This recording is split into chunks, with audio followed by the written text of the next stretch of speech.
నమస్తే, welcome to reflection news. నేను శర్మ. మహిళలు స్నానం చేస్తుండగా వీడియో.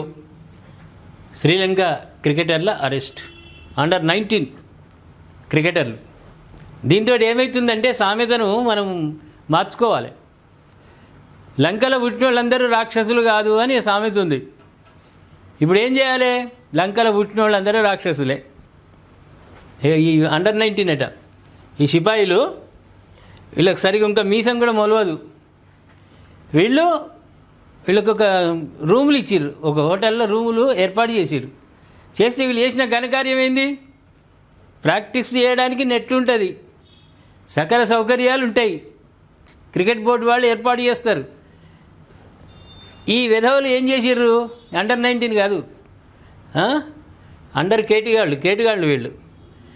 ఆయన వీళ్ళని ఇప్పుడు అరెస్ట్ చేసారు. ఒకసారి డీటెయిల్స్లోకి వెళ్దాం. శ్రీలంక క్రికెట్లో అరెస్టులు కలకలం రేగింది. ఆ దేశానికి చెందిన 2 అండర్-19 క్రికెటర్లు ఓ వివాదంలో చిక్కుకున్నారు.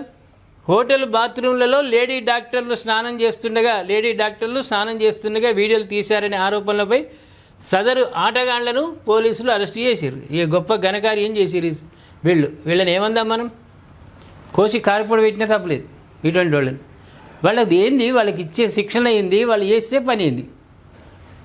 కొలంబోలోని నారాయణపేటలో ఓ హోటల్లో జరిగిన కాన్ఫరెన్స్కు కొంతమంది మహిళా వైద్యులు హాజరయ్యారు. అయితే తాము స్నానం చేస్తుండగా ఎవరో మొబైల్ ఫోన్లతో రహస్యంగా వీడియోలు తీస్తున్నట్లు వారు గమనించారు.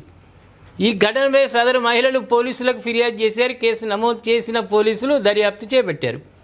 ఈ ఘాతుకానికి పాల్పడింది అండర్-19 క్రికెటర్లేనని పోలీసులు తేల్చినట్లు శ్రీలంకకు చెందిన ఒక మీడియా సంస్థ ఒక కథనంలో పేర్కొంది. వీళ్ళే ఘనకార్యం, గొప్ప కార్యక్రమం చేసిన వీళ్ళే అని. దీంతో సదరు క్రికెటర్లను అరెస్టు చేసిన పోలీసులు కోర్టులో హాజరుపరిచారు. అయితే స్థానిక మేజిస్ట్రేట్ నిందితులకు ఒక్కొక్కరికి 5 లక్షల చొప్పున 2 వ్యక్తుల పూచీకత్తుపై బెయిల్ మంజూరు చేశారు. ఓ స్పోర్ట్స్ ఛానల్ సమాచారం ప్రకారం పోలీసుల దర్యాప్తులో ఆసక్తికర విషయాలు బయటపడ్డాయి. పోలీసుల విచారణలో సదరు క్రికెటర్లు మహిళలను మాత్రమే కాకుండా కొంతమంది పురుషుల వీడియోలను కూడా తీసినట్లు అనుమానాలు వ్యక్తమవుతున్నాయి. ఈ వీడియోలలో ఏవైనా ఆన్లైన్ ప్లాట్ఫారంలు షేర్ అయ్యాయా అనే దానిపై పోలీసులు ప్రస్తుతం దర్యాప్తు చేస్తున్నారని సమాచారం. కాగా యువ క్రికెటర్లు జోసెఫ్ ఒకడు వాజులుగా పోలీసులు గుర్తించినట్టు సమాచారం. అయితే ఈ వివాదంపై శ్రీలంక క్రికెట్ టీం ఇప్పటివరకు ఎలాంటి అధికారిక ప్రకటన విడుదల చేయలేదు. ఇజ్జత్ పోతుంది ఏదో వాళ్ళది.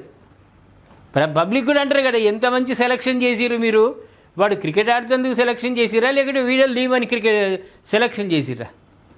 ఏం పాడైంది? మీసాలు కూడా రాని పోరలు వీళ్ళు, మీసాలు గడ్డాలు కూడా సరిగా రాని పోరలు ఎంత పని చేసిరు చూడండి. ఇక ఏమందా వీళ్ళని? లంకలో పుట్టిన వాళ్ళు అందరూ రాక్షసులే, అందరూ వీళ్ళు పెద్ద రాక్షసులు. వీళ్ళు ఒక బాధ్యతాయుతమైనటువంటి శిక్షణ ఇస్తున్నారు. కోట్ల రూపాయలు ఖర్చు పెడతారు వాళ్ళ కోసం ప్రభుత్వాలు, బోర్డు, తల్లిదండ్రులు గొప్పగా ఫీల్ అవుతారు. నా కొడుకు ప్రపంచవ్యాప్తంగా ఖ్యాతి తెస్తాడు, మా వంశాన్ని ఏమో ఉద్ధరింపజేస్తాడు, మాకు కీర్తి ప్రతిష్టలు తెస్తారంటే ఇప్పుడు అయిపోయాయి. బ్యాటు పట్టుకునే చేతుల కెమెరాలు పట్టుకుంటారు వీళ్ళది ఎట్లున్నది? ఇక వీళ్ళది ఏమన్నా అర్థం ఉన్నదా? మీకు ఇచ్చే శిక్షణ ఏంది? మీ ట్రైనింగ్లు ఏమైంది? మీ సెలక్షన్ ఎంత? వాళ్ళు సెలక్షన్ ఏం చేసి పాటు చేసిర్రు ఆ బోర్డు వాళ్ళు? ఇవాళ లంక ఇజ్జతంతా వాయ్. అప్పుడు రావణాసురుడు ఎత్తుకపోతే అట్లా వాయ్ మీ ఇజ్జత్. ఇప్పుడు వీళ్ళు ఈ పొరగాళ్ళు చేయంగా లంక ఇజ్జత్ వాయ్. ఏం లాభం? ఇక క్రికెట్ టీం బోర్డు వాళ్ళు ఏం చెప్తారు? ఇక వాళ్ళు ప్రకటిస్తారా? మేము సెలక్షన్ చేసినటువంటి అండర్-19 క్రికెటర్లు చేసిన ఘనకార్యం ఇలా ఉందని ఏం చెప్తాడా? వాడు తలకాయ కొట్టేసినట్టు అయిపోయాయి. వీళ్ళ తల్లిదండ్రులు వాళ్ళు ఎదురు తలెత్తుకొని తిరుగుతారా? అందుకే యువత చెడిపోయే మార్గంలోకి వెళ్ళొద్దు. మీ టాలెంట్ ఉంది, మీ టాలెంట్ని నిరూపించుకోండి. గీళ్ళనారా మీరు వీడియోలు తీసేదంటే టాలెంట్? అరే మీది వీడియోలు తీసేదంటే టాలెంటా మీది? ఇది గొప్ప అనుకుంటున్నారా? అందుకే యువత చెడిపోవడానికి ఎంత టైం పట్టదు. మంచి మార్గంలో వెళ్ళడానికి, కుటుంబానికి కీర్తి ప్రతిష్టలు తేవడానికి చాలా కష్టపడాలి.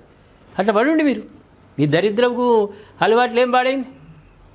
అందుకే మీరు ఏ దారిలో పోవాలో ఆ దారిలో పోండి, మలిగితే మాత్రం ఇటువంటివి వస్తాయి. పక్క జరిగినరా ఈ పని, మీ చాప్టర్ క్లోజ్. ఇప్పుడు పోరగాళ్ళు ఇద్దరిది చాప్టర్ క్లోజ్. ఇంకా ఆరాధిస్తుంటే ఇంకా ఎంతమంది ఉన్నారు, ఇంకా దీంట్లో ఇంకా ఎంతమంది ఉన్నారు వీళ్ళ దోస్తులు అందరు బయటపడతారు. ఏమంటారు ప్రేక్షకులు, అండర్ 19 అని పెట్టాలి వీళ్ళకు.